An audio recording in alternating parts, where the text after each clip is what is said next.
여러분 안녕하세요. 오늘은 히브리서 10장 12절에서 20절까지 암송해 보려고 합니다. 우리가 예수님을 믿고 하나님의 자녀로 새로운 피조물로 다시 태어났어도 여전히 옛 구습에 젖은 옛 자아로 사는 이유는 진리로 온전히 무장되지 않아서입니다. 오늘 택한 히브리서의 말씀은 사실 우리가 흔히 들어 아는 말씀들일 테지만 한 구절 한 구절이 너무도 보배와 같기 때문에 특별히 우리의 심령에 각인한다면 우리가 흔들리지 않고 진리에 굳건히 서도록 하는데 도움이 될 것입니다. 먼저 말씀 보겠습니다. 오직 그리스도는 죄를 위하여 한 영원한 제사를 드리시고 하나님 우편에 앉으사 그 후에 자기 원수들로 자기 발등상이 되게 하실 때까지 기다리시나니 저가 한 제물로 거룩하게 된 자들을 영원히 온전케 하셨느니라. 또한 성령이 우리에게 증거하시되 주께서 가라사대 그날 후로는 저희와 세울 언약이 이것이라 하시고 내 법을 저희 마음에 두고 저희 생각에 기록하리라 하신 후에 또 저희 죄와 저희 불법을 내가 다시 기억지 아니하리라 하셨으니 이것을 사하셨은즉 다시 죄를 위하여 제사 드릴 것이 없느니라. 그러므로 형제들아 우리가 예수의 피를 힘입어 성소에 들어갈 담력을 얻었나니 그 길은 우리를 위하여 휘장 가운데로 열어놓으신 새롭고 산 길이요 휘장은 곧 저의 육체니라. 아멘. 여러분, 이 내용을 눈을 감고 그림을 그리듯 연상을 해보세요. 예수님이 속죄제의 희생 제물이 되셔서 하나님께 제사로 드려졌습니다. 그 제사가 하나님께 받아들여져서 예수님은 제물로서 온전함을 인정받으시고 하나님의 우편에 앉아 계시답니다. 그리고 기다리고 계세요. 자기 원수들, 하나님을 대적한 사탄 마귀의 무리들이 예수님의 발을 올려놓을 발등상이 될 때를 기다리고 계시는 것입니다. 고대에는 전쟁에서 이긴 자가 패배한 자의 목을 발로 밟음으로 승리를 공포했습니다. 예수님이 원수들을 그분의 발등상으로 삼으시는 것은 이미 결정된 것이나 아직 그때가 이르지 않았습니다. 예수님은 그분의 자녀들이 끝까지 예수님의 자녀로서 승리하고 재림하시는 예수님과 함께 통치할 때까지 하나님의 우편에서 우리를 도우시고 중보하시며 그때를 기다리고 계십니다. 구약 시대에는 해마다 때마다 하나님께 제사를 드렸지요. 아무리 많은 양을 잡고 제사를 드려도 인간은 하나님 앞에 다시 더러운 죄인이 되었습니다. 제물이 온전하지 않았기에 인간이 죄 씻음 받고 거룩한 존재가 되는 것이 단시간밖에는 효력이 없었던 것이지요. 한 제물로 한 번만 제사를 드리고 영원한 효력이 있다면 얼마나 좋을까요? 얼마나 안심하고 든든할까요? 미처 제사를 드리지 못해서 속죄하지 못하고 죽을까 불안하지도 않을 것이겠지요. 하나님이 우리에게 그 길을 열어주셨습니다. 한 제물로 단 한 번의 제사를 통해서 우리가 거룩하게 되었습니다. 그렇게 거룩하게 된 우리는 그 거룩한 상태로 영원히 보존되는 것입니다. 영원히 온전케 되는 것입니다. 그리고 그것을 성령께서 우리와 함께 사시면서 끊임없이 증거해 주시고 계십니다. 다시 한번 이 내용을 눈을 감고 그려보시기 바랍니다. 오직 그리스도는 죄를 위하여 한 영원한 제사를 드리시고 하나님 우편에 앉으사 그 후에 자기 원수들로 자기 발등상이 되게 하실 때까지 기다리시나니 저가 한 제물로 거룩하게 된 자들을 영원히 온전케 하셨느니라. 또한 성령이 우리에게 증거하시되 기억하세요. 한 제물입니다. 그 한 번의 제물은 영원한 제사의 효력을 가집니다. 그 한 제물은 바로 우리 주 예수님이십니다. 그분은 자기의 원수들로 자기 발등상이 될 때까지 기다리고 계십니다. 마귀에게 사로잡힌 누군가가 예수님께 돌아와 엎드렸다면 그때의 사탄 마귀는 예수님의 발 아래 있는 것입니다. 이 일은 이 세상에서 지금도 계속 일어나고 있으며 마지막에 예수님이 이 땅을 통치하러 다시 오실 때에 저 원수 마귀의 최고 권력자인 사탄은 완전히 멸절될 것입니다. 그리고 주님이 말씀하십니다. 그날 후로는, 그날이 언제인가요? 바로 예수님이 하나님이 명령하신 사역을 다 완수하신 후입니다. 바로 십자가의 죽으심과 부활입니다. 그날 후로는 예수님이 하시는 것은 그분의 자녀들과 언약을 세우는 것입니다.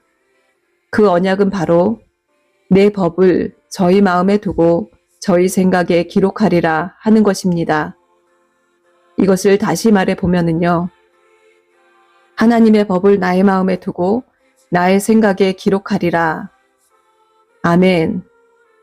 여러분이 성령을 받으셨다면 여러분이 읽고 배우는 성경 말씀은 여러분의 마음과 생각에 새겨지고 기록되는 것입니다. 예수님을 믿는 우리는 하나님과 언약 관계에 있는 자들입니다. 하나님이 언약을 세운 민족은 이스라엘 민족 하나였습니다.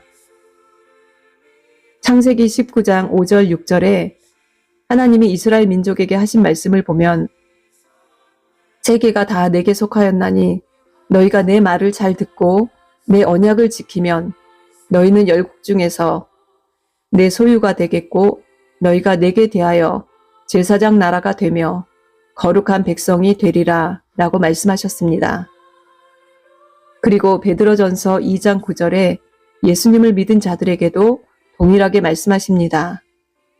오직 너희는 택하신 족속이요 왕같은 제사장들이요 거룩한 나라요 그의 소유된 백성이니 이는 너희를 어두운 데서 불러내어 그의 기이한 빛에 들어가게 하신 자의 아름다운 덕을 선전하게 하려 하심이라. 하나님의 법을 우리의 마음과 생각에 두십시오. 그러면 우리는 그분과 언약을 맺은 자들이 됩니다. 이스라엘처럼 택한 족속이고 왕같은 제사장입니다. 그분의 거룩한 나라이고 소유된 백성이 되는 것입니다. 그날 후로는 우리의 죄와 모든 불법을 다시는 기억하지 않는다고 하십니다. 여기서 죄와 불법은 우리의 원죄를 말합니다. 우리의 죄로 인한 노예 계약이 파기가 되고 다시는 그 상태로 돌아가지 않게 되는 것입니다. 영원히 자유의 상태가 되는 것입니다. 여러분이 예수님을 믿기로 결단하고 예수님께 회개하고 기도드릴 때에 영적으로는 이 일이 일어나는 것입니다. 또 저희 죄와 저희 불법을 내가 다시 기억지 아니하리라 하셨으니 당연히 영원히 속죄되고 영원히 자유케 되었으니 다시 원죄를 위하여 제사 드릴 일이 없겠지요. 18절 이것을 사하셨은즉 다시 죄를 위하여 제사 드릴 것이 없느니라. 그러니 여러분, 우리는 모두 죄인이었으나 예수님의 피의 공로를 힘입어 의롭게 되었으니 담대히 하나님 앞에 나아가셔도 됩니다. 구약시대에는 죄가 있고 흠이 있는 자들, 죄가 완전히 속죄되지 않고 부정한 자들은 하나님의 성소에 잘못 들어갔다가는 바로 즉사를 할 수 있었기에 두려워 떨며 들어갔었습니다. 그러나 우리는 예수의 피를 힘입어 하나님 앞에 나아갈 담력을 얻었습니다. 예수의 이름 붙들고 당당하십시오. 이 믿음이 굳건하신 분이 예수님의 이름으로 선포하면 귀신도 한순간에 떠나가고 악한 영도 떠나가게 됩니다. 다른 조건 없습니다. 기도를 몇십 년을 해야 되는 것도 아닙니다. 이것을 굳건히 믿으시면 됩니다. 19절 그러므로 형제들아 우리가 예수의 피를 힘입어 성소에 들어갈 담력을 얻었나니 구약시대에는 하나님을 만나고 하나님께 계시를 받으려면 성전으로 들어가서 다시 그 안에 있는 지성소에 들어가야 했습니다. 예수님을 믿는 우리는 어느 지정된 성전으로 가지 않아도 어디서든 하나님을 만나고 하나님과 함께 할 수가 있습니다. 원죄가 사라진 우리는 아무 때나 하나님을 대면할 수가 있게 되었습니다. 어떻게요?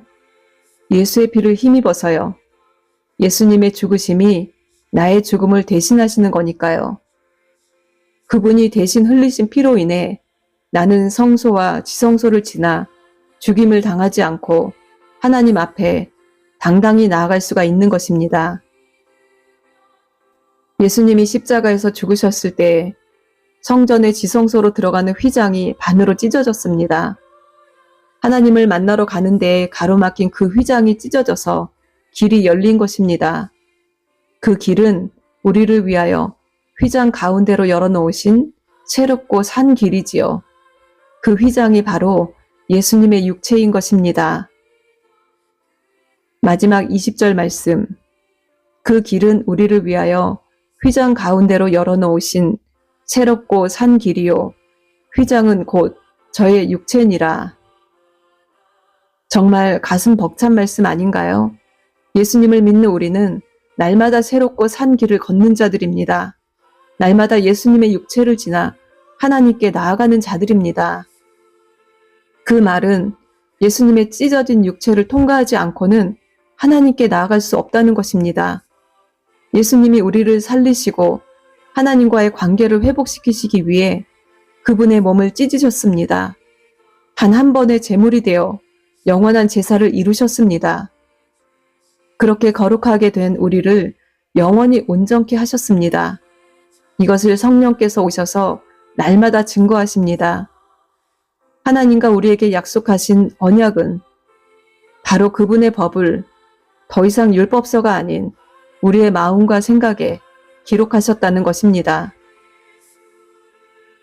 거듭나면 우리의 원죄와 그 순간까지 지은 모든 죄가 사라지고 죄의 효력이 없어지고 사망과 어둠의 권세가 완전히 힘을 잃는 것입니다. 사탄이 가지고 있던 노예 계약서가 없어지기 때문에 더 이상 사탄이 우리를 주장할 수가 없습니다. 우리의 소유권을 주장할 때가 있을지라도 언제든 우리가 예수님을 부르면 사탄은 우리를 풀어주게 되어 있습니다. 우리만 이것을 기억하면 됩니다. 사탄은 계속 우리를 속이기 때문에 매 순간 예수님의 자녀됨을 기억해야 합니다. 성령님을 의지하여 기도해야 합니다. 다시 말씀 읽겠습니다. 오직 그리스도는 죄를 위하여 한 영원한 제사를 드리시고 하나님 우편에 앉으사 그 후에 자기 원수들로 자기 발등상이 되게 하실 때까지 기다리시나니 저가 한 제물로 거룩하게 된 자들을 영원히 온전케 하셨느니라. 또한 성령이 우리에게 증거하시되 주께서 가라사대 그날 후로는 저희와 세울 언약이 이것이라 하시고 내 법을 저희 마음에 두고 저희 생각에 기록하리라 하신 후에 또 저희 죄와 저희 불법을 내가 다시 기억지 아니하리라 하셨으니 이것을 사하셨은즉 다시 죄를 위하여 제사 드릴 것이 없느니라. 그러므로 형제들아 우리가 예수의 피를 힘입어 성소에 들어갈 담력을 얻었나니 그 길은 우리를 위하여 휘장 가운데로 열어놓으신 새롭고 산 길이요 휘장은 곧 저의 육체니라. 아멘. 날마다 성령님께서 예수님을 증거해 주시길 기도하시길 바랍니다. 모든 건 처음부터 끝까지 결국은 성령님께서 하시는 것입니다. 여러분 안에 임하신 성령님을 의지하셔야 합니다. 저 또한 이 글을 쓰기 전에 수도 없이 성령님께 간구를 드립니다. 성령님, 나의 것으로 쓰지 않게 하옵시고 오로지 성령님의 것을 쓰게 하여 주시옵소서. 성령님이 이 메시지를 통하여 전달되기를 소망합니다. 하고 말입니다. 성령님, 오늘 이 메시지를 듣는 한 사람 한 사람의 눈이 떠지고 영혼이 하나님께 반응하는 역사가 있게 하여 주시옵소서. 오늘도 오직 예수의 피를 힘입어서 새롭고 산 길을 가게 하여 주시옵소서. 하나님과 언약을 맺은 자녀로서 하나님의 법이 마음과 생각을 지배하게 하여 주시옵소서. 성령님으로부터 살아계신 하나님을 증거받게 하여 주시옵소서. 예수님의 이름으로 기도드렸사옵나이다. 아멘.